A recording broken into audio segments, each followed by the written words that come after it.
a damn good time. And it's a podcast. A damn good time podcast.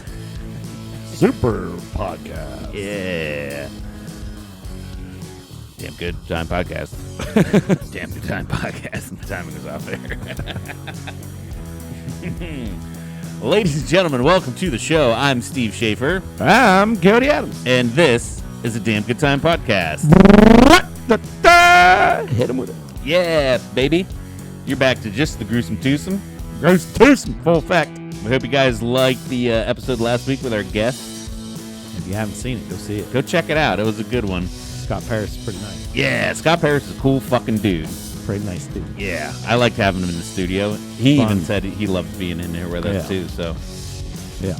he even said like, pretty sure we had a damn good time. Got him. He's got the branding ingrained in him. You know, he figured it out. Hell yeah. It's pretty awesome that, like, you know, once you come on and you get to talk with us, it's, you know, Yeah. and hopefully he wants to come back.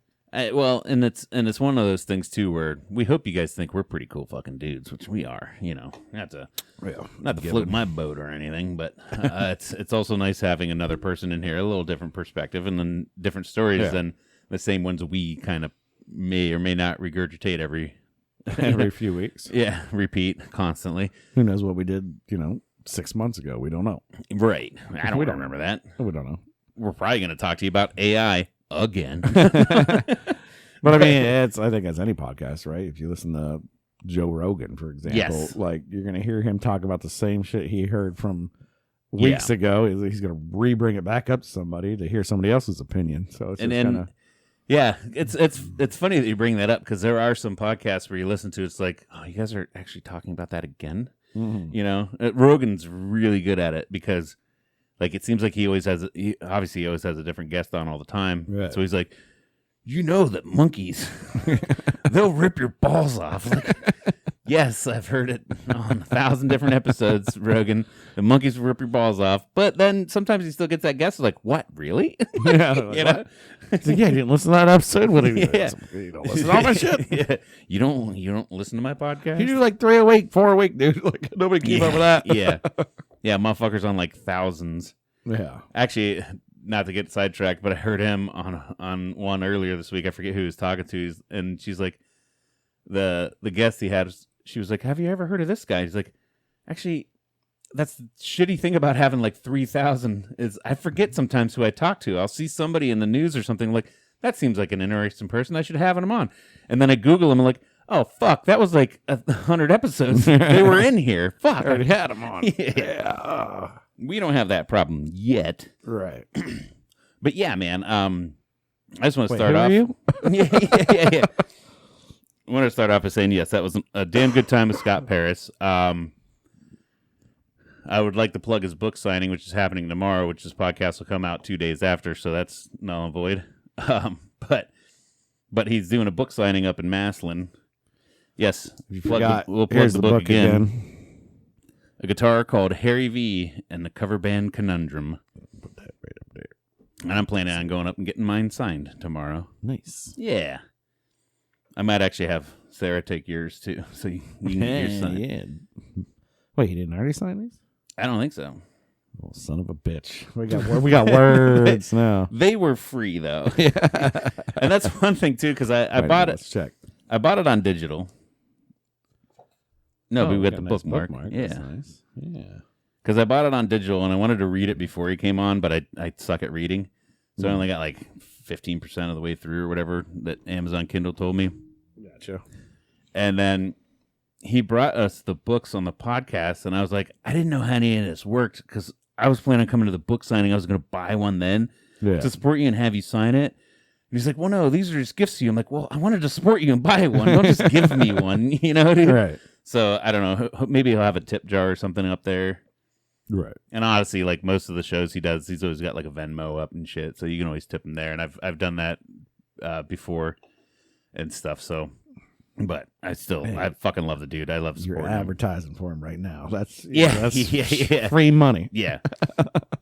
But dude, just after that, we rolled into your 40th fucking birthday party. Yes, we did. I want to recap that motherfucker because that was a damn good time. That was a damn good time. Almost too much of a damn good time. It was. I think pretty much perfect. Yeah. I don't think it could have went any better. Started off a little slow, a couple boys sitting around smoking brisket, and then the guests started coming through, kind of nice and easy pace. And then I feel like all of a sudden I turn around, and we probably had like 60 motherfuckers up in this bitch. I don't know, there's 60. Really? Like there was probably 30. I think it was more. Well, because at one point Sarah was like, "This is the most people we've ever had on our deck. Are we sure it can handle this weight?" And I never really thought about that because everybody because we were hanging out in the backyard smoking brisket. We put the food out in the kitchen. Yeah. And there were people meandering through the house, but mostly everybody centralized on that fucking deck for the longest time. Right. I was like, yeah, we've never had this many people on the deck. Hopefully it's not like one of those things like we're in the newspaper tomorrow because the deck failed and yeah. Broken limbs and blood everywhere. And then it rained and it kicked everybody inside, and we didn't let that stop us. Yeah. But a lot of motherfuckers here. So many, too, that there's so many people that I saw. I was like, hey, nice to see you. Thanks for coming over. Yeah, food here, everybody. And then I didn't talk to him once again the entire night. Right. And then you get that kind of hangover anxiety. I was like, well, I didn't really got a chance to talk to him too much. Did I snub them? Or was I, like, like. I remember our boy Andy, a.k.a. Scooter, stopped by. Yeah. For a little bit. That's his real name? Yeah, Andy, yeah. Never knew that. I never knew that. He's a Scooter, dude. Yeah. He stopped by and said hi, gave him a hug, and all that, and then all of a sudden he's leaving. I'm like, oh shit, man, I barely had to talk to you. I'm sorry. Right. And he's like, you're good, man. There's a lot of people here, so it's just like even like Wheels and Karen. I saw them for like 30 fucking seconds. Right. I know they were here for a while, but I only saw them for a little bit. Right. And by that midpoint, I'm half a case deep. Yeah. Just dancing around, having a fun time, talking to everybody, having a good time. Yeah. And then everybody, the majority of people dispersed. Yeah. That weren't either staying or didn't live close by or whatever. And then it was kind of like, all right, now it's party time. Crank up the tunes, get drinks flowing, some more. And then we're dancing around, being goofy, singing, having a damn good time in the basement. So it was a blast. Yeah, because I even think when the party kind of started, I started with beer whenever I fired up smoker, probably 10 a.m. before anybody else came over. It's like, I'm out here smoking. Yeah, smoking a brisket. They go hand in hand. They go hand in hand. And then whenever the party really started kicking, I had a few shots, and then I'm like, fucking pace yourself, dude. This is gonna be a long haul. You know? Right. So I remember like after a couple shots, it's like nothing but beer or fucking seltzers or something. Yeah. Stick it soft. And I was constantly carrying around my cup of water. I must have filled this thing like 8 times. Just Nice. like for beer, chug a bunch of water. Seltzer, chug a bunch of water. And it was like till midnight. At midnight, then we move into liquor. Because at midnight it was Jimmy Buffett's. What's that song called? A Pirate's Life. Pirate Looks at 40. Pirate Looks at 40. Yeah. So we did a shot to that. That's your favorite song. We all kind of sang along to that, had our arms around each other, dancing and swaying. Yeah. And then I leaned into the whiskey. Yeah. And still made it till like 4 a.m. And I remember 95% of that night. Yeah, I crashed out a little bit earlier. Yeah. I was a little more responsible with this birthday. Yeah. Because I think you probably went out like 2:30, 3 o'clock. Yeah. And then maybe for only like an hour or so, it was like me, Sarah, Brady, Ty. Yeah. Just still sitting there chilling, hanging and banging. And then finally it's like, we need to go to bed. Yeah. So like, I didn't want to see a sunrise again. Like my 30th, we saw the sun come up. I'm like, no, I got to go home and kids and do all that. I'm like, thinking in my head, I'm like, yeah, no, getting too old now. Time to go to bed because not tomorrow's going to be miserable. Which I know you pieced out of the house early. I don't know what time you guys left, but I woke up and Brady and Ty were moving, and they had out. And I forget, we were doing something, and then me and you started texting each other. Oh no, I called you because somebody left something here, and I was like, "Hey, did you happen to grab it? Was your shit?" Yeah. And when you answered, you're like, "Oh, I just woke up." I think it was like 4 p.m. I'm like, "Fuck yeah, dude, that's how you." Yeah, no. Went back. The in-laws were still at the house. And it's like, And they're watching the kids the whole time. They watch them overnight, and it's like, all right, got the kids again. Kids are like, they've been up running around. I'm like, all right, guys, time for it. And like, at that point, I'm struggling because got a few hours of sleep because we woke up pretty early. Yeah, and left to get back there to relieve them. And then I was like, I only got a few hours of sleep.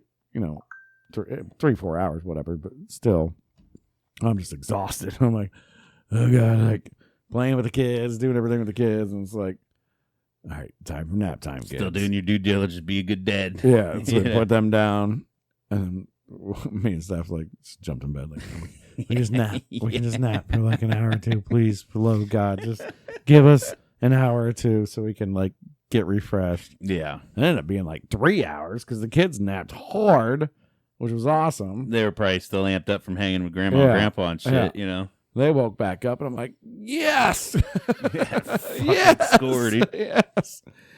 And so then I felt a lot better. Yeah. Now hitting 40 in the last few years, my hangover was just weird. Like, I don't get like that crippling hangover that's like, oh, I can't do anything. What I feel like was maybe 4 years ago. Like, I'm just so sick or whatever. I get just complete exhaustion. Yeah. Like, I just need some more sleep. Yeah, because I feel like in your 20s, you can work through a hangover. Oh, yeah. We did it all the fucking time.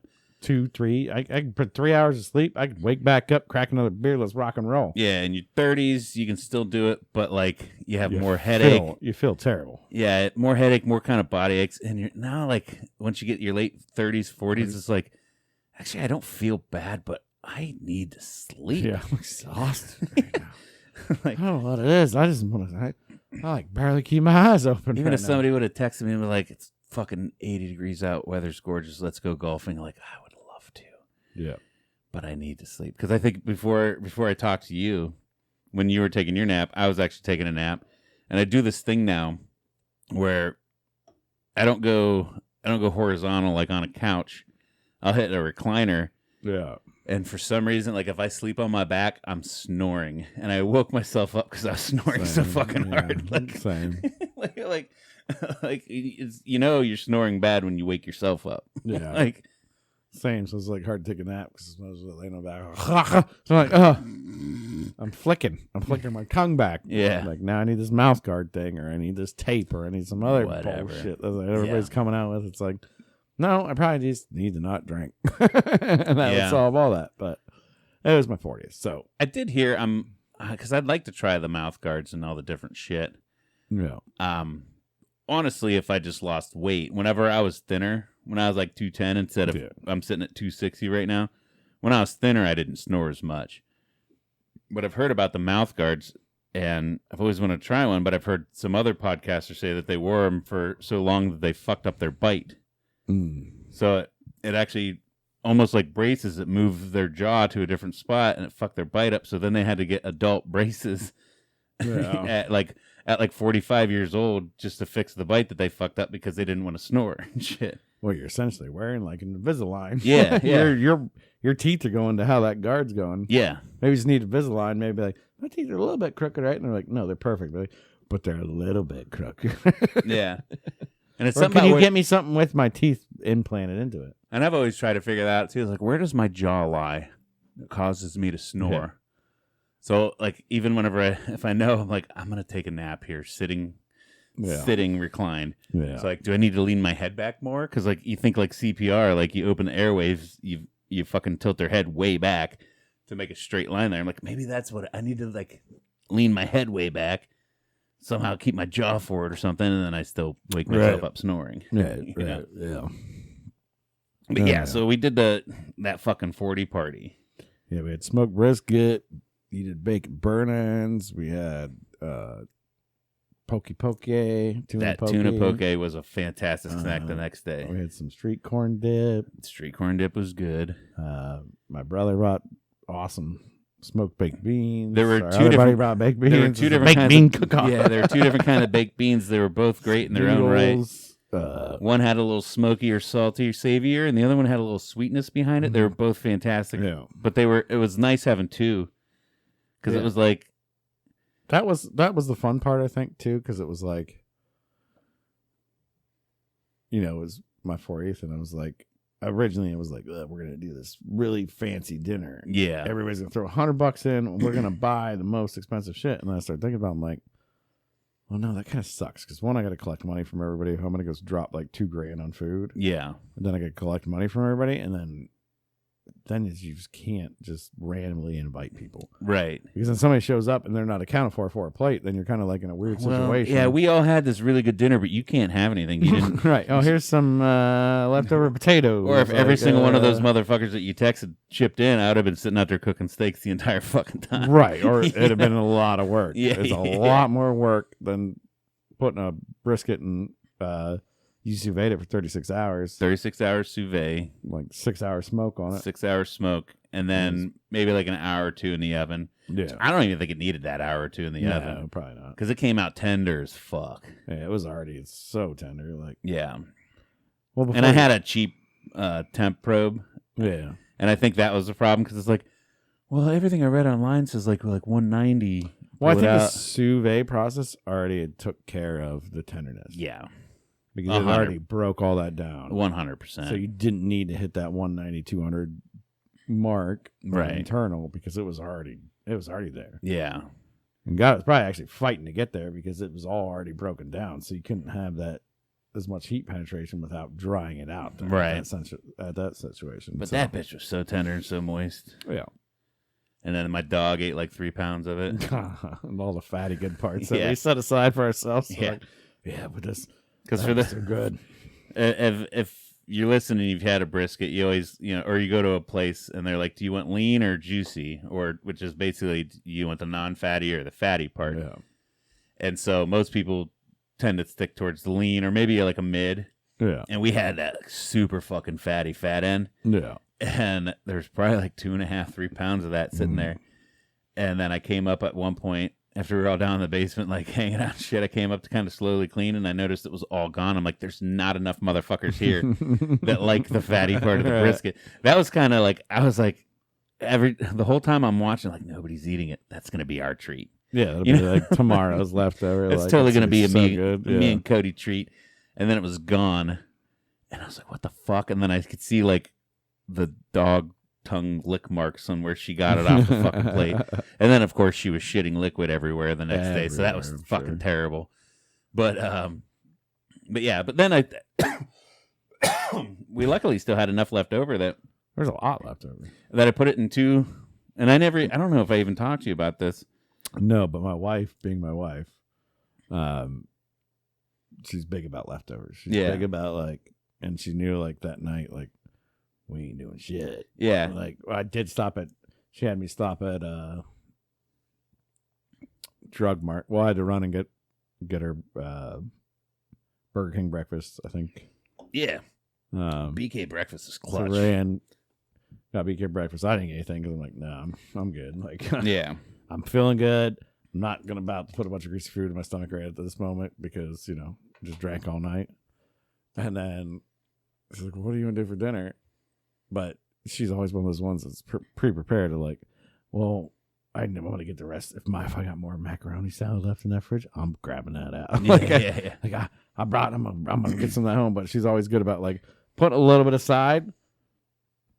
If it runs out, she'll put it back out. But she's always good about putting a little bit aside because she's like, tomorrow's going to be so much better. Tomorrow's going to be like perfect. Snacky. Tomorrow's going to be good. Yeah. And she went in there and she's like, there's 2 of these takeout containers. You think one's for us? I'm like, oh, 100%. Yes. I'm like, Steve didn't tell me, but there's no reason they packed 2. And like, we open them up and I'm like, oh, there's baked beans in both of them. There's like everything's in both of them. Like, this is made for 2 different people. I literally divvied it up for me and you. And I'm like, I'm 100% sure one of these is for us. Yeah. And she was like, are you sure? I'm like, yes. Like, he would not put these in 2 containers. Yeah, because like I went up and obviously shout out to my wife, Sarah.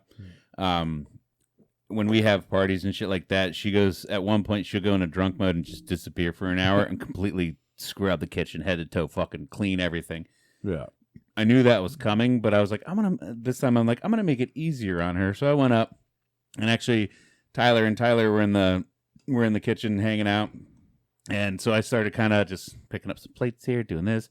It's like, oh, let me divvy up. Like, I'm gonna make Cody a little container, and I'm gonna make me a little container, and divvy everything up kind of equally, and then put the dishes that belong to people here, and like ours go in the sink. But that was like not a little container because it was like 4 pounds of brisket. Yeah, we still have like 4 pounds of brisket, like 2 cups of each beans. I ended up freezing a nice big hunk of it, and stuff's like, why are you freezing it? I'm like, because I'm gonna pull that out later. Because like at that point, I cut off like I ate 4 or 5 more pieces, fried them up and stuff, and I'm like, oh, it's so good.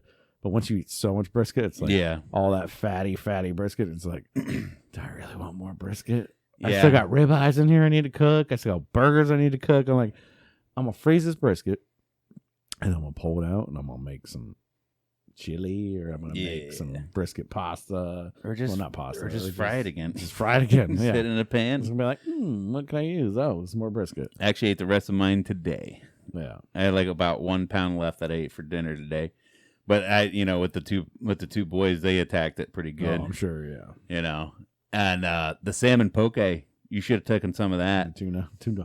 Sorry, not salmon, tuna. But that, because I went for that first. When I woke up the next day, I was like, "What?" I'm like, I know I got my brisket. I'm like, oh, Cody took his. Awesome. Like he saw it. He got the message. But the tuna poke was still in there. I'm like, this is gonna go bad quicker than anything else. Oh yeah, 100%. So I attacked that. And then even because I traveled this week and I came home today and it was still in the fridge. It's like, I don't know if Sarah was afraid to throw it away, didn't know what it was. I'm like, okay, this is definitely bad. That's not good. Like, you didn't eat it again, did you? That's not good. There was a part of me that was like, just smell it. I'm like, no, don't even open it.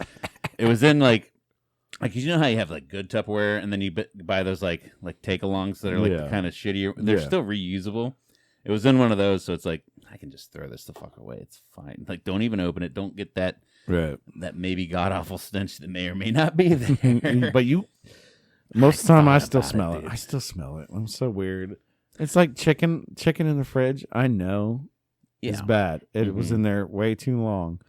We just never got to it because life happened. And it's like, there's chicken, because we always buy like a huge pack of chicken and then I throw it in freezer bags and then freeze like half of it, 3/4 of it, then throw a couple breasts in. Keep a couple freshies out in the fridge because you're going to grill it off later or something. Yeah, I'm going to do something with it. And then all of a sudden it's like, oh, shit, it's been there 5 days. Or almost 6. Wait, how long did that go? They put that in there and then you don't remember? Yeah. And I'm like, crack it? And I'm like, ah! And nothing smells worse to me. Or sometimes you get it and it's not bad. I'll give it a rinse. That's fine. Yeah. Like, there's a little tinge. There's a little tinge there, but that's probably just the stuff in the bottom. Yeah. It's still fine. But I knew if I smelled it and smelled okay, I would have ate it and it probably wouldn't have been good. Like, I'm not ready to sign myself up for this, But yeah, so. No, I would have never ate that. I'd have been like, no, that's trash. Yeah. But anyway, dude, that fucking. I think when you were sitting there making it too, I'm like, do you ever just sit there and think about how lucky you are that you know how to fucking cook? I'm like, well, this isn't hard. Because I grabbed a couple sauces, like a little soy sauce, a little hoisin, some sriracha, and I think like a teriyaki. I'm like, yeah, man. And I sliced up an onion. You cut up the fish, put it in a bowl, and then you just grabbed a bunch of shit, kind of dumped it in. Sesame oil too. That was a kicker on it too. That's a big one, yeah. And we're like, all right, let's try this. And the first bite is like, fuck, perfect. It doesn't need anything. That's perfect. It doesn't need anything. Like, do you ever just sit there and think like, man, I could take like 5 fucking ingredients and make something taste perfect. Yeah. Yeah. That's what our buddy Tyler always says. Like, I'm the king of spices because, like, one, I always have a drawer just way too full of spices. Yeah. When I build this new kitchen, that's going to be. I need to incorporate an amazing spice rack in. Anyways, we'll talk about that in a minute. But he always said I'm the king of spices because I'm a king of seasoning. Yeah. Because it's like whenever I season something, it's just sometimes I go too salty though, but most of the time it's spot on. Right. Just I have a sense for like this is the right amount to put into this. You know? Yeah. And you just acquire that over time. I think you have it too. It's just like just eyeball 90% of the shit you do. Yeah. Or I'll look up a recipe and I'll get like the broad stroke of what it is and like all that makes sense. Yeah. Maybe try to look at some proportions and then you just eyeball it. Yeah. I don't measure fucking shit out unless I'm baking. You know, baking's more of a science. You got to kind of follow that Baking's shit. Stupid. But I fucking love baking though. But still, like, I'm not getting it. All right, teaspoon. Yep, we got it. yeah. But I've also gotten to where I've tested myself, and I'll pour a teaspoon out into my hand. I'm like, that's a teaspoon. I'm like, let me check, and I actually grab the measuring teaspoon. I'm like, yeah, boy, still got it. I bet I could get pretty close with a tablespoon and teaspoon for the most part. Yeah. Just in like a free pour. Mm-hmm. I bet I could get pretty close. Yeah, I know you can. You just visually see it, so you're just like, yeah, okay. Yeah. But that being said, too, I want to touch on a couple other things about that party. Not only was, obviously the main focus was 40 from Cody motherfucking Adams. But I also feel like we were celebrating, you're taking on a new venture in life. Yeah. You're getting a new job. Yeah, I don't remember if we talked about it a couple weeks ago. But yeah, I'm starting a new job with our buddy Eric that's been on the show before a long time ago. Yep, for Belmont Properties. So doing property management. So getting out of the food game again in my life. Yeah. Got out once, went into surveying, got back in the food game, and now I'm leaving the food game again and going into property management. So a whole nother thing. I did really well at surveying, I thought. Yeah. Learned a lot of technology and different things there. Became kind of a crew chief, kind of a quality control guy for a surveying company. Yeah. Didn't know what I was doing. You figured it out. But I figured it out eventually.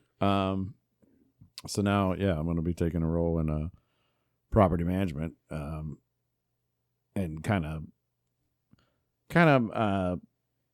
new technologies rolling out and some stuff in the company. So I'm going to be in charge of a lot of that stuff, I think, and kind of, I don't know yet, haven't got my feet wet in there, but my ideas. First day starts when this podcast drops, basically. Yeah, basically, yeah. I'll be a day in, maybe. Just kind of something different. So, my buddy Eric's been wanting me for years now. Right. To come and work with him. And then finally it's like, all right, you want to do this? Let's do it. So let's go. Let's figure it out. And in turn, yep. Now my job at Cisco, they need somebody to fill in. Yep. And they said, do you know anybody? I said, well, I know some people. I know some people. Yeah. So I come to your wife and I said, hey, would you be interested in going to Cisco? Because you guys had applied before at one time. And yeah. Well, and she's been looking to get out of because she was a general manager at a restaurant. And so her busy times were always nights and weekends. Right. And she's been kind of dabbling in the idea of finding something that's more Monday through Friday. And I even tried to get her up at where I work and shit. And so that came up and like they immediately hopped on it. Right. Like she got an interview on Monday and got an offer on Friday. No, I sent so I was talking to my old boss now. Yeah. Boss at the time. He's like, I was like, hey, here, I'm going to send you over a resume. Check it out. I think it should be a good fit. And I sent it to him, and he texted me back literally within 2 minutes and was like, is she interested? And I said, she's very interested. Yes, wildly. And he said, I'm going to call her. And I think within 5 minutes, he was calling her. Yeah. Because they need somebody down in our area. So, like, where we live is kind of, we're a little bit further away from a bigger city. We don't live in the biggest city by any means. Well, we live in a very small city. And we're kind of outside of the corporate structure, too, so it's harder to find candidates in that area, It's hard to pluck somebody out of here that's going to work. At least in their mind, I think. They might think we're all backwoods hillbillies down here, but, they're not then entirely wrong. They come and visit, and they're like, oh, this is really nice, and there's a lot of stuff going on. I'm like, yes, little fucking town. Yes. But anyway, so yeah, that happened, which was good. So I'm taking a new job. Sarah's taking my job, and then our good buddy at the same time, I took this job. I talked to a lot of buddies. This is obviously a friend of a friend of a friend. We're all fucking tight. I knew one buddy who was wanting to change jobs, and I said, hey, are you interested in leaving your job to come to this one? And he's like, yeah. So essentially, he's going to be working for the same company I'm going to. He left his job, and now he's going to be working there too. So we had 3 people celebrating new jobs that day too. Yeah, in our tight little circle, which I mean, it's not a tight little circle. We got a lot of friends, but but we're all tight together. You know, I mean, obviously we had like 30 something people here for my birthday. So and then the cool thing is, on top of that, my wife puts in a 2-week, and her boss lets her finish out the shift on a Friday, the Friday before your party. Right. And then goes home, starts texting her the nastiest shit, terrible shit. Yeah. And told her to fuck off. And all this, like, in so many words, basically told her to fuck off.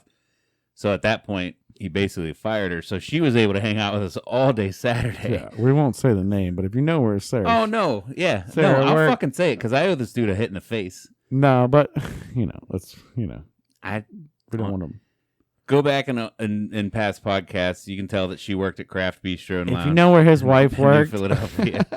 We've said it on previous podcasts that she worked at Craft Bistro and Lounge in New Philadelphia under Eric Samudio.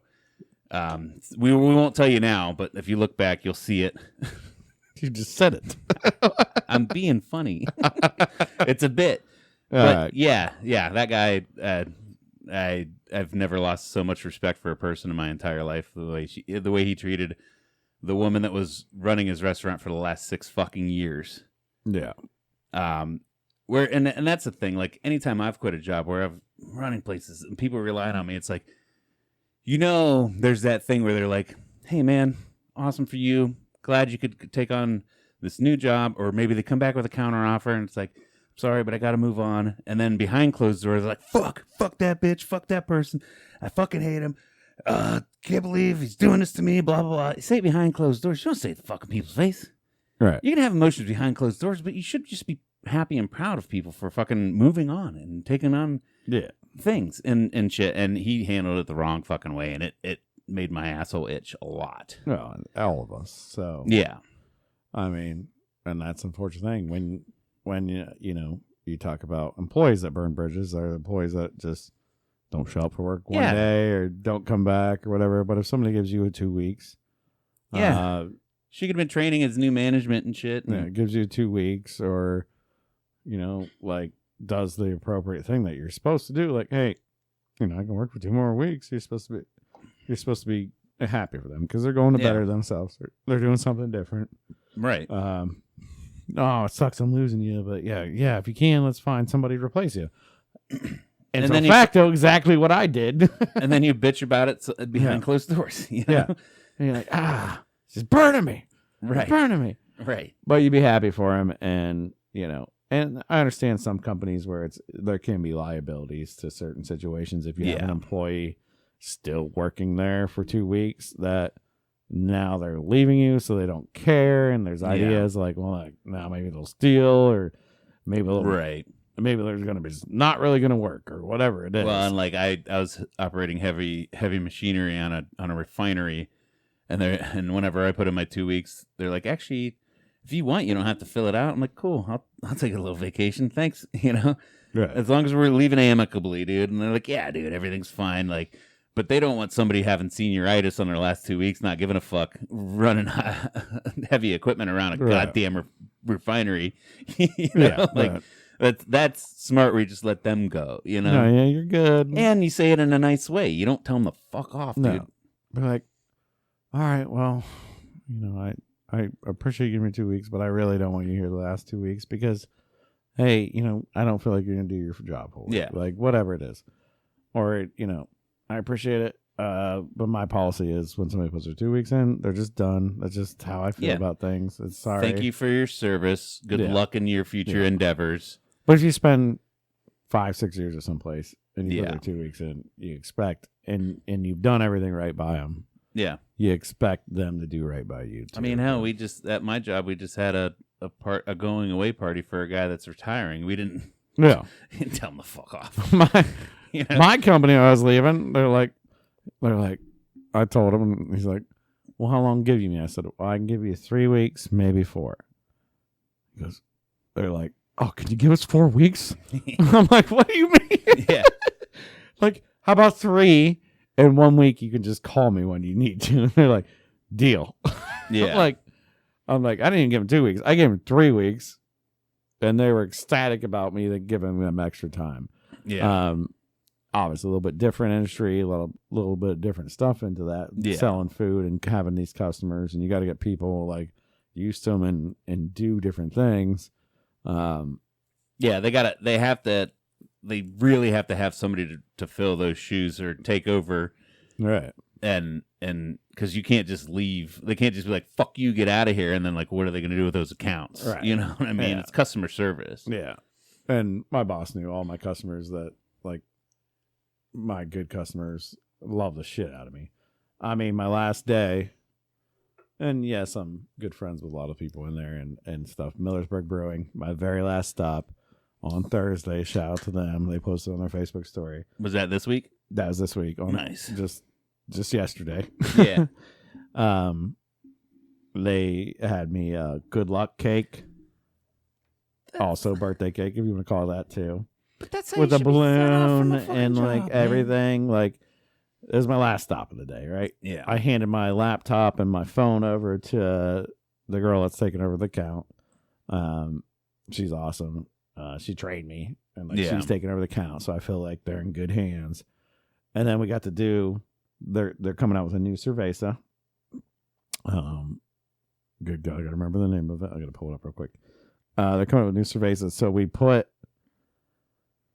They had this whole thing set up, which was like, makes you want to be a little teary eyed that people care about you that much. You know what I mean? Like, I'm pulling up right now here.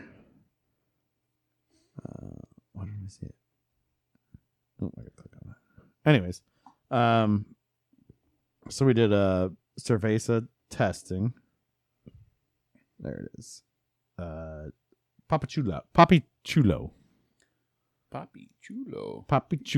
which means like hot guy or cool guy. Yeah. Which is funny because they gave me the name. Derek gave me the name, and I had to run it by all my Spanish accounts to see if it was cool. And they kind of laughed, and it's kind of like pimp. It's kind of like, what's up, pimp? Yeah.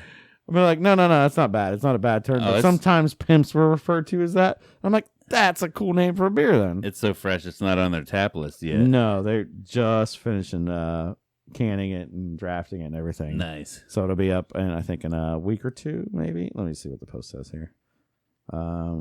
It's coming soon. So it'll be up soon. It's, but anyway, so we got to try. They put like samples. So we had Corona, we had Dos Equis, we had Modelo Light, we had Papi Chulo, and we drank them, and then we tried to pick which one was which. Okay. I went 0 for 4 on all of them.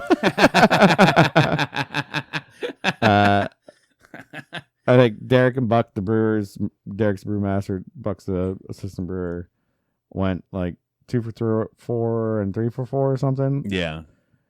And Gina, our lovely Gina. Yeah. Who apparently just knows the shit out of Mexican beer. Yeah. Tasted the first one and was like, that's Corona. 4 for 4. Just knocked it out of the park. Hell I'm like, yeah.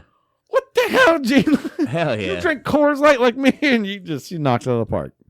Well, I will say sometimes people that don't drink as much as we do can tell the difference in a lot of shit. Well, also women have better taste buds and smell than men. That's a proven fact. Yeah, I mean, if you think back to your instincts, instinctually, they were the foragers, so they can tell. They probably have better flavors about like this berry's rotten, this berry's nice. You know, they can be able to smell danger. Yeah, they be able to smell something's bad. And us inherently, we just fucking fight. Yeah, we're just dumb. We're just dumbasses that run against a brick wall. I can kill the meat for us to eat, and then but you find all the. You make sure it's good.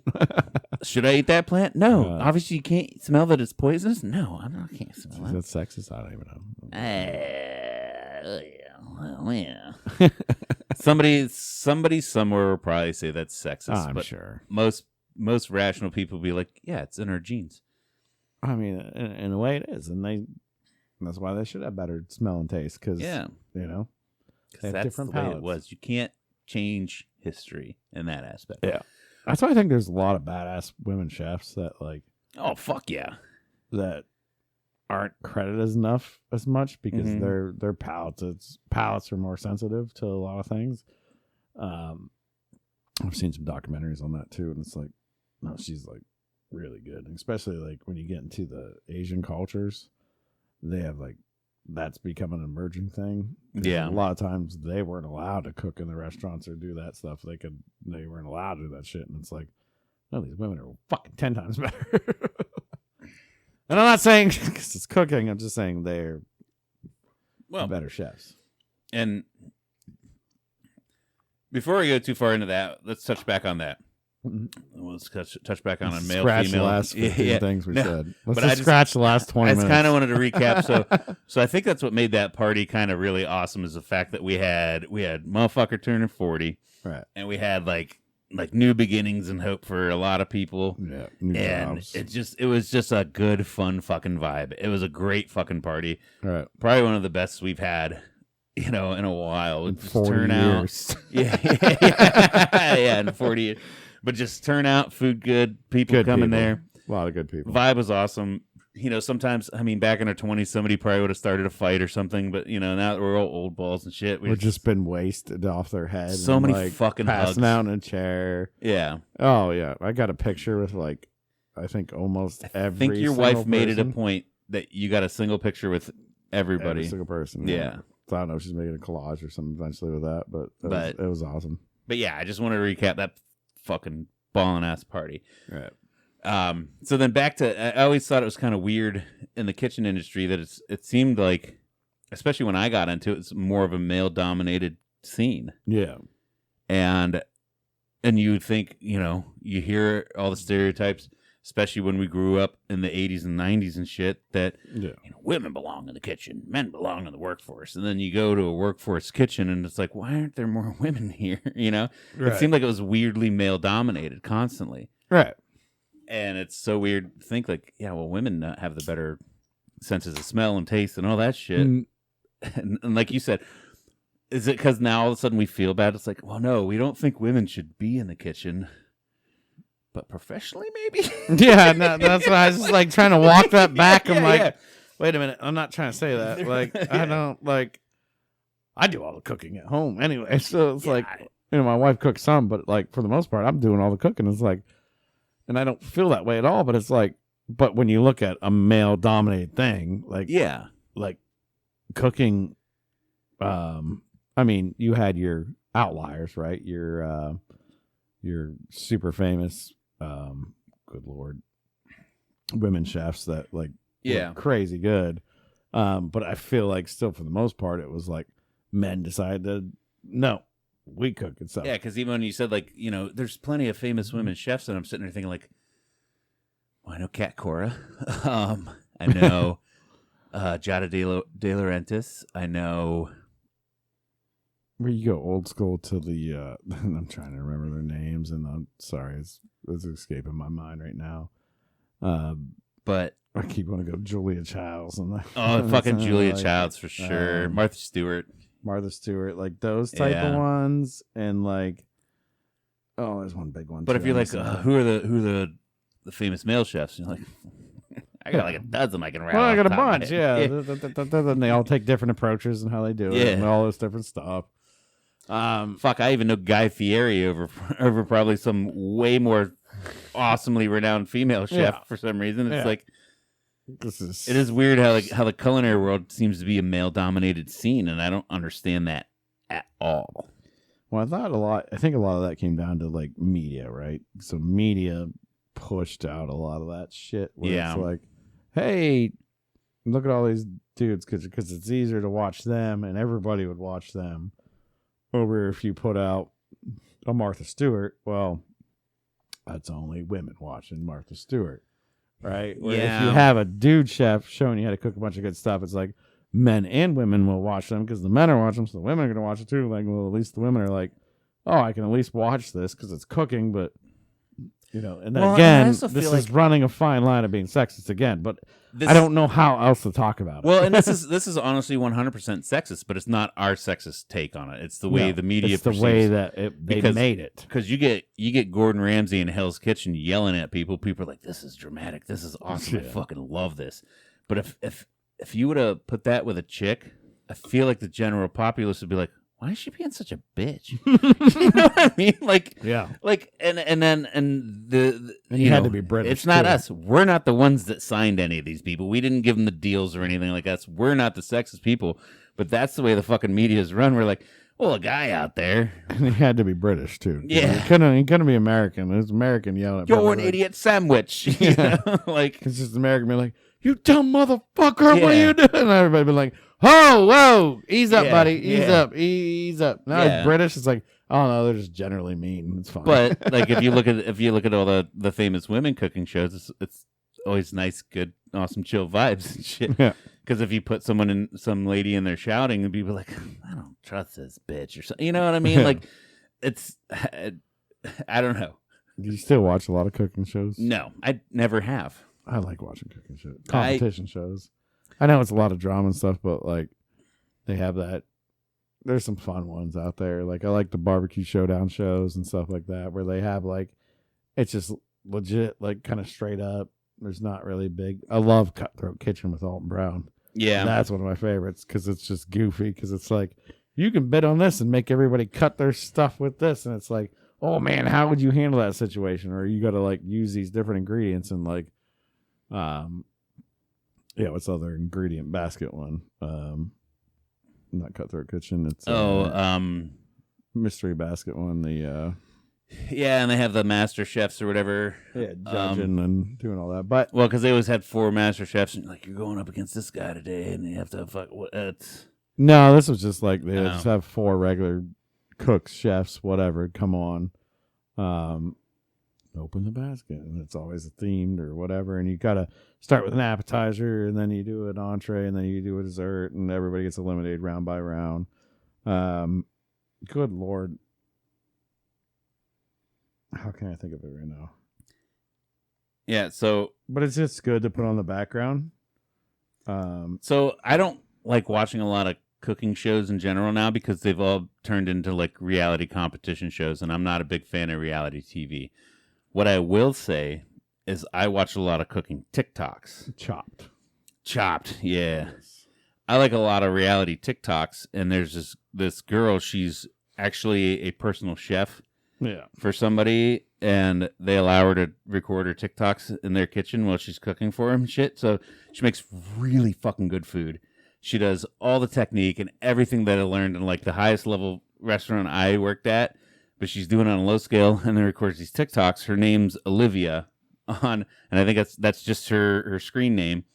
But she does great fucking work, and like she's got like the dream job that I think like, man, I would fucking love to do what she's doing. Like show up at somebody's house and get paid like $10,000 and cook for people. Fuck out of her. Her food is so good, so amazing. Like, so I do like female chefs and shit.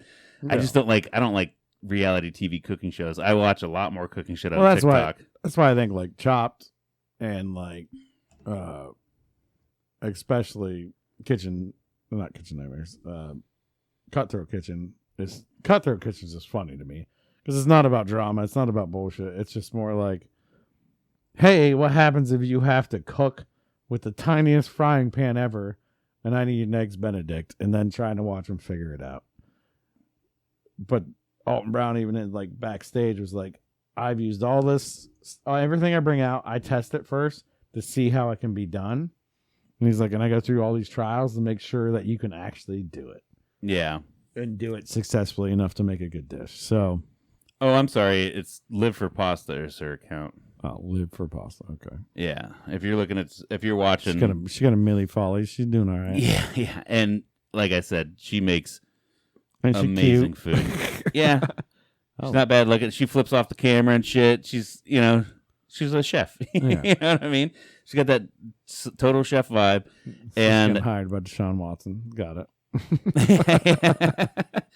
And I would watch any of these videos right now, but I don't know if we would really want to turn this into a clip show. But check that borderline and some stuff. Check that account out for sure, because she does really good shit, like awesome shit. So, but yeah. Anyways, besides the cooking stuff, when we talked about the party, and then now like things are just getting insane. I'm starting a whole house renovation. Yeah.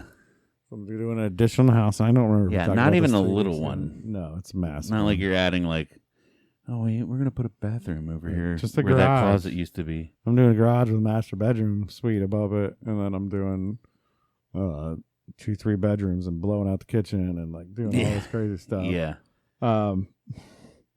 It's a big project. Luckily, like, I don't know yet, but I feel like the stars are aligning for me and all this stuff. Yeah. Knock on wood, like everything, like I found, I think amazing contractor. I found the best bank I think I could fucking possibly find. Right. And I found a pretty good architect already. So I'm hoping by the end of the summer, I want to have double my house essentially put on my house. We'll throw another party, housewarming bitch up. Yeah, 100%. Yeah, hopefully by my kid's birthday. Yeah, you know, on September 21. Yep. That I'll have a beautiful house laid out. Hell yeah. We're gonna have a nice big party in the garage, and everything's redone. I mean, it's like taking my small house of about 800-900 square feet. Yeah. And just ripping it apart and exploding it. Yeah. And doing some work to it. So because it's a beautiful spot on the fucking lake, man. I know. It's been a long time coming. My wife's been wanting me to do it for the last 3 years, but I said we're not ready. We gotta get to a financial point that I felt ready. So it's kind of like, you know, tucking some money away, doing whatever, getting completely debt free, doing everything you need to do. Right. To where it's like, okay, now we're ready.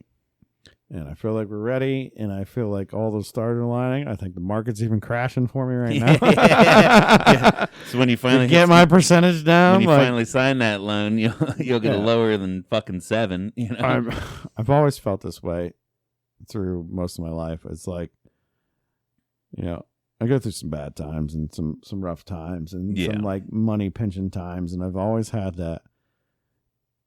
And when I feel like I'm kind of at a bad spot where I'm like, I don't know if I can do this anymore. Like, what am I going to do? Like, how am I going to get some extra money? Like, I just need like a little bit of a break.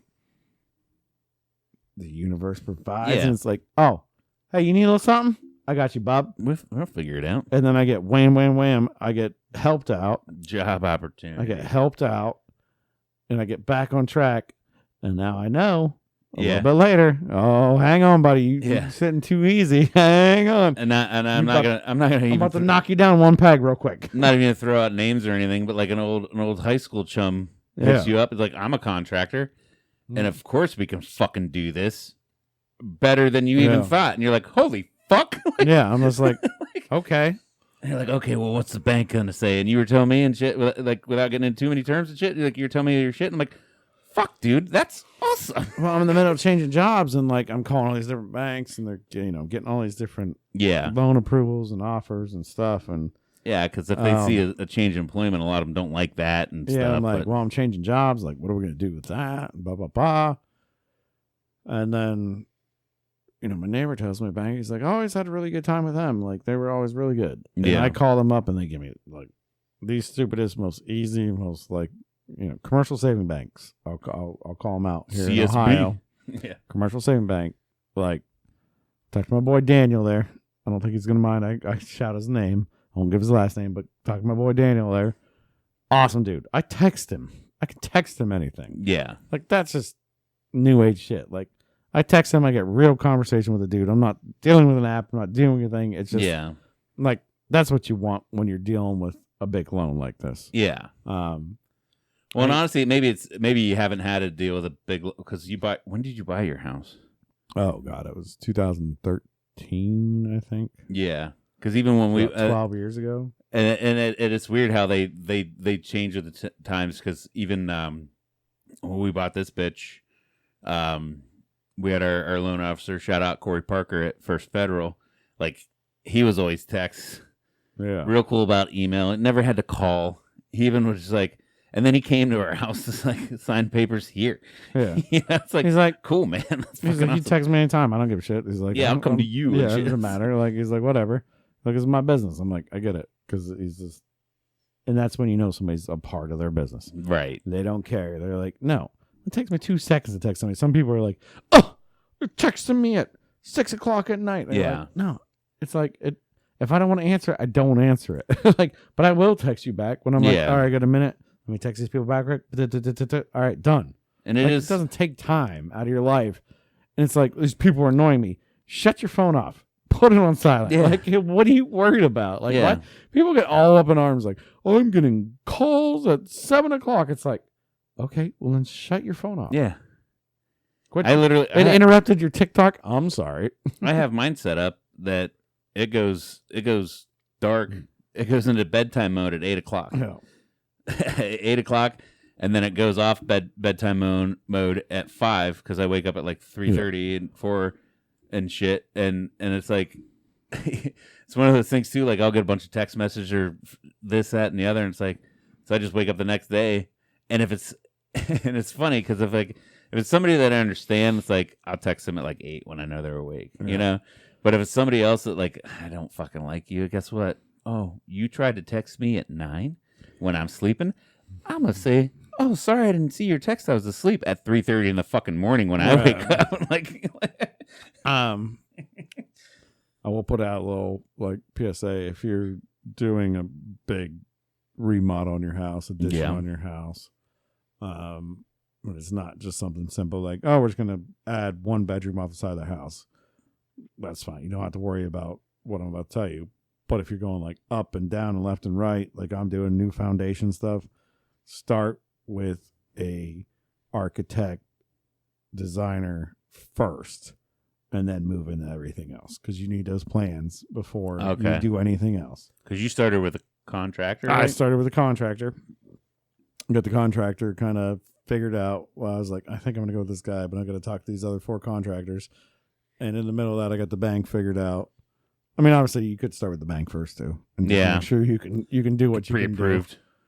Bank's probably the best place to start. Get a pre-approval for a loan. That's where we started. Actually, I would start with the bank. I would start with the bank and then see who they recommend. It takes nothing. It's not even a hard credit pull for them to pre-approve for a lot of shit. Well, once I did pull my credit, oh, damn it. And this is, I think we did talk about this before because they pulled my credit and I'm getting spam called to hell and back. Yeah. From all the banks in the entire world. Did your score drop from that hard pull too? Just a little bit, but fuck, dude. Get your shit if anything, get your shit figured out before you find a car, because they'll hard pull you like 6 times to try and find you the lowest rate, and those 6 fucking pulls will tank. Well, not necessarily tank, but you'll drop like 50 fucking points. Easy. Yeah, when I'll still be way up there. It's okay.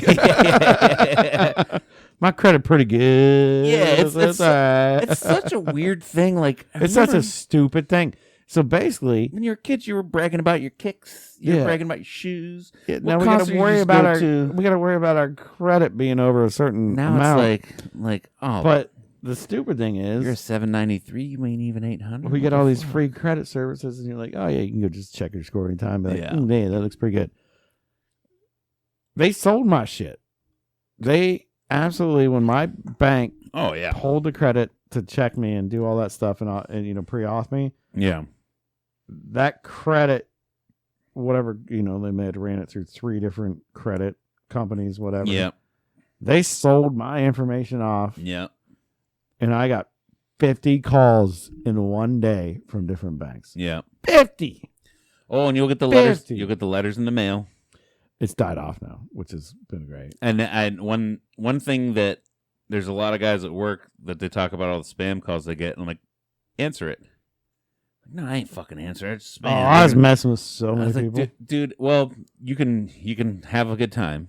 Yeah. Or you can simply answer it, and they'll, hey, you want to blah, blah, blah, blah. I'm like, no, could you please take me off your call list? And 90% of the time, they're like, okay, we'll do. And then that's it. Sometimes they'll be like, well, are you sure you don't want to hear about this offer? I'm like, no, just take me off your call list. And the more you start telling them to take you off their call list, that goes to other call lists, and it kind of spreads out. I don't get a lot anymore because I kept answering them for the longest time, say, take me off the list.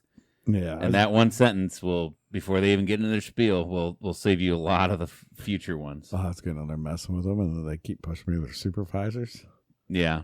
So, like, you get in there and fuck with them for a little bit, they'd just be like, hang on 1 second, sir, and they just push you to supervisor and be like, hello, this is Mr. Cody Adams. How are you doing today? I'm like, all right.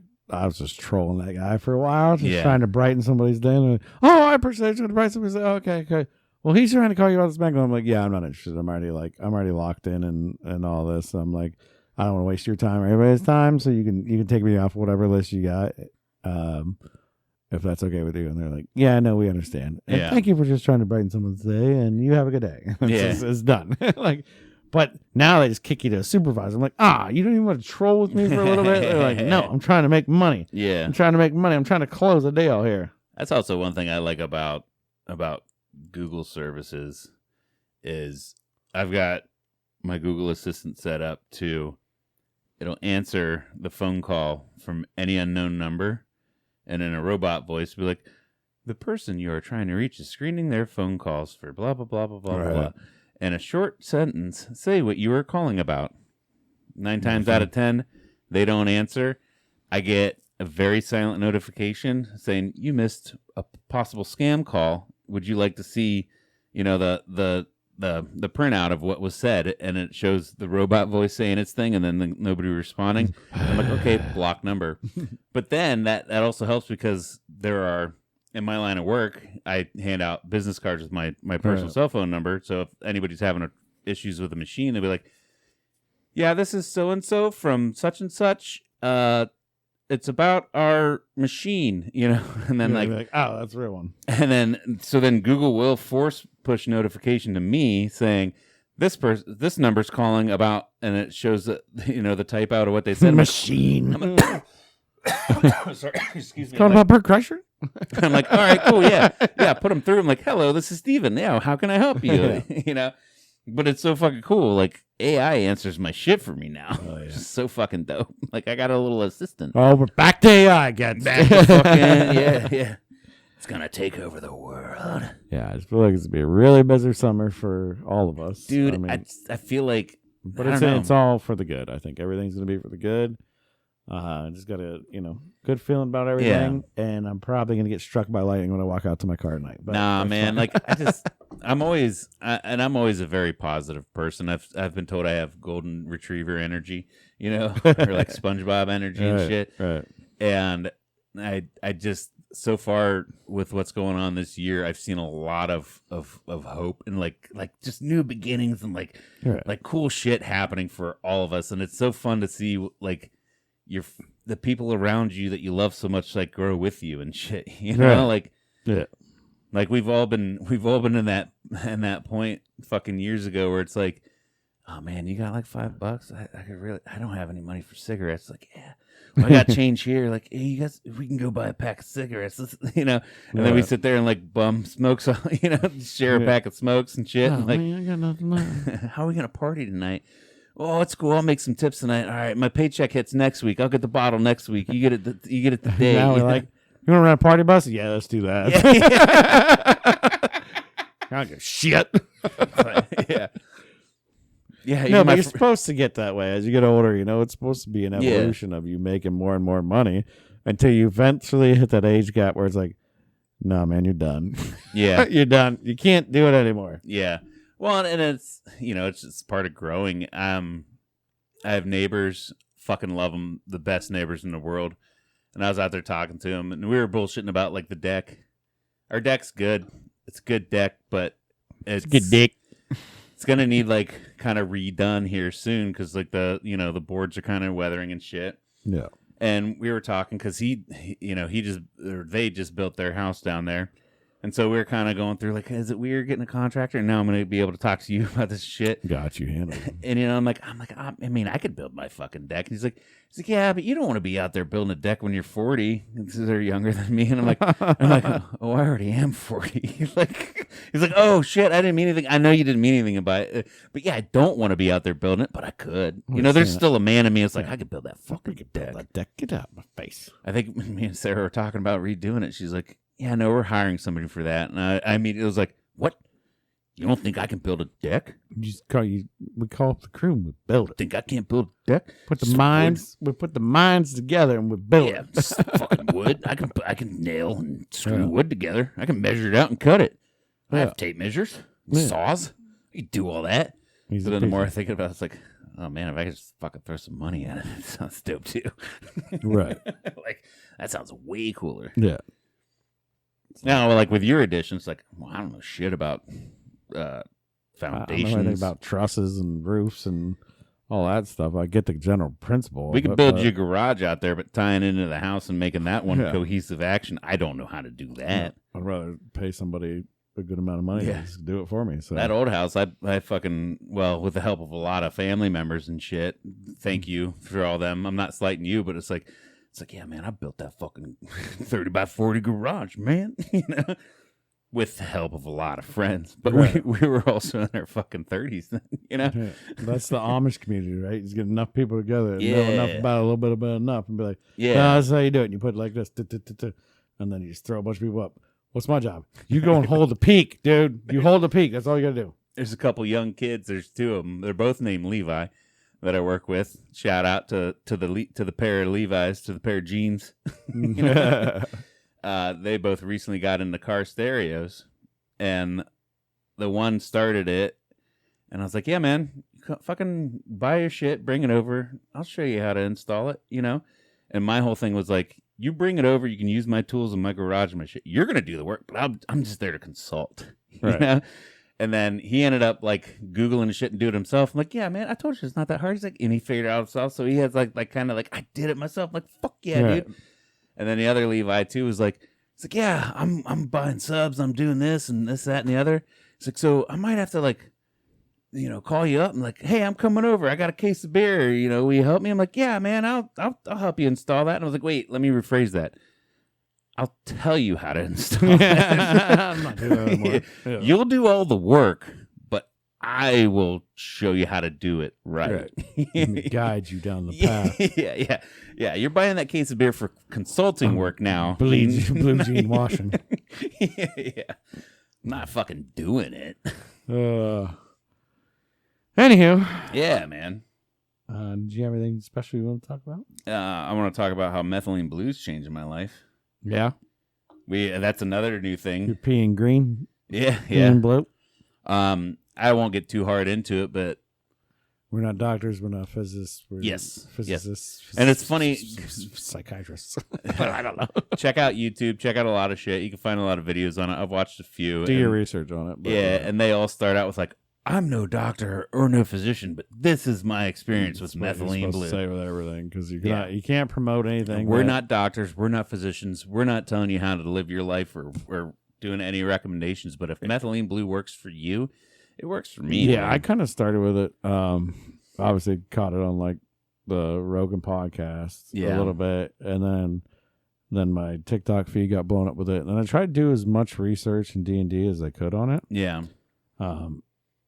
Like he says on there, it was a blue gene dye, but it's the I don't even know like the derivative of where it kind of comes from. Yeah. But, so it's actually used in the medical profession, though. Yeah. They use it medically for people that cannot, I forget it's like a rare disease, but they can't get enough oxygen into their red blood cells to stimulate their immune system or something like that. If I'm recalling this correctly, I apologize if I'm fumbling this, but so I was looking at like what are the side effects, what's bad about it. There's nothing reported bad. You piss blue. Yeah, piss blue. Which if you're dehydrated, it comes out green. Yeah. Or green, green, depending on how much you take, right? Like so, it's like an aqua color. Yeah, I don't take a whole lot of it. I do like 5 drops in a pint of water. Yeah. And I chug that. Or not even a pint, probably 16 ounce water, whatever. It's a pint. Yeah. and I chug that, and then I take my medication. And I think we talked about that before, kind of how I started it. It just kind of wakes you up. Yeah, but I told you about it, and I've told some people about it. I'm like, I just feel like it takes a lot of the brain fog away, and it kind of just makes you a little clickier. It's not fucking life changing. Oh my god, everything's amazing. And for me, it kills some anxiety. Yeah, me too. It kills a lot for me. I noticed I had an 8-hour drive from South Carolina this week. Well, to and from, but I even noticed like I always set my cruise control like maybe 8 over the speed limit. So if it's 70, I'm doing 78. Yeah. Cops never fuck with me. I've never been pulled over for 78 and a 70. Right. But every time I saw a cop, it's like my heart would sink. I'd have to, tap the brake, cancel the cruise control, bring it back down to 70, which they already would have had me. Yeah. Whereas now it's just like, oh, fuck yeah, there's a cop there. Cool. I don't freak out. Yeah. I used to be like, I'd pack my toolbox and all my shit in the car because I'm doing a long trip. And I'd be like, oh, fuck, I'm forgetting something. And I'd have to pull over. I'd get on an off-ramp, pull off to the side, go back, look, okay, my toolbox is there. My backpack's here. Oh, my laptop is in the backpack. Like, what? I knew I put it there, but did I? I haven't had any of that since. Takes that little anxiety bug that's in your head. Pulls the edge off, man. If you get scared, like maybe you have like a fear of heights, or you have something that takes that little edge off of, I'm going to die or I'm going to get in trouble. Yeah. And it's just like, no, I'm all right. I'm all right. It's okay. You might get chewed out. I've been chewed out before. Especially nowadays, because I feel like people have way more anxiety than they ever had in the entire existence of the world. And if you look at the videos, they say like it's good for your mitochondria and it's that and the other. It's supposed to be good for longevity as well. Some things you're not allowed to take it with, so make sure, like, if you're listening to this or whatever, you do your SSRIs. research. Do not take it with SSRIs. That's the one thing that I saw a lot of. Yeah, it's bad. It's bad. That's more antidepressant. I think it's SSRIs. I think, yeah. Because it's going to boost it even more. It's like, it's going to boost you into being like... Because that's the other thing. Like, I think it was Gary Brecka's TikToks I saw. It's like, yeah, people are taking vitamins, but they're not methylated. But if you take methylene blue, it helps methylate the vitamins. And it's like, and it's helped, because your blood vessels carry more oxygen. It's also carrying all these other things. So the vitamin C that you take may not have been bioavailable, but now it's more bioavailable because it's delivering it to your cells and all this other shit. I think that's the kicker on top of mine, because I have that with my, L-theanine, blah, blah, blah, escondwin, all this stuff. And then my meds one a day, and I take all that together, and then you're getting about an hour later, I'm like, I'm feeling good. You're getting all them fucking vitamins. I could be hungover, and I'm like, I'm back, baby. What do you need? I'm just drinking some water, just crushing some water. I'm like, I feel fantastic right now. Yeah. I feel fantastic right now. It's dope. My face doesn't look like it's my eyes are still tired and shit, like, sleep. But I'm like, I feel fantastic. The one thing I saw too is it changes like your something about photoresistance or something. So red light therapy, have you heard of that? Yeah. It's supposed to help with your skin and all this shit. Yeah. And they're like, if you do the methylene blue and you do red light therapy, it's supposed to like kickstart that. And so I don't do red light therapy. Yeah, I'm not saying much of red lights, but I do tan.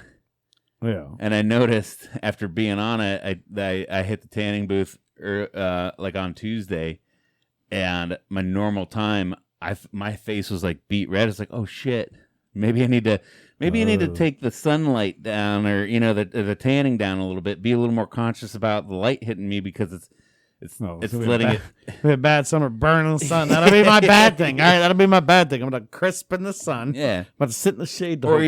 Or you just That's what I get. You lotion up a little extra. I'll take it. I'll take it. Just lotion up a little more. A little red sunburn. Be a little more conscious about lotioning up. That's Ain't it. No problem. Or you just like, the whole reason I tan is so that I don't have to lotion up in the summertime. All right, brother. But yeah, we've probably rambled on long enough. Let's. Did you have yourself a damn good time? I did have myself a damn good time. Did you have a damn good time? I had a damn good time. And we hope that you guys also had a damn good time as well. Be sure to click like and subscribe. We've been posting a whole lot more on TikTok, YouTube Shorts, Facebook, Instagram. Follow us on all those platforms. And be sure to drop likes. There's some motherfuckers out there giving us dislikes for some reason. Hey. But whatever. They just jelly. Yeah. Hate us because it ain't us. Yeah. But other than that, man, I fucking love you. Love you. Love you guys at home. And we'll see you next week. It's a damn good time.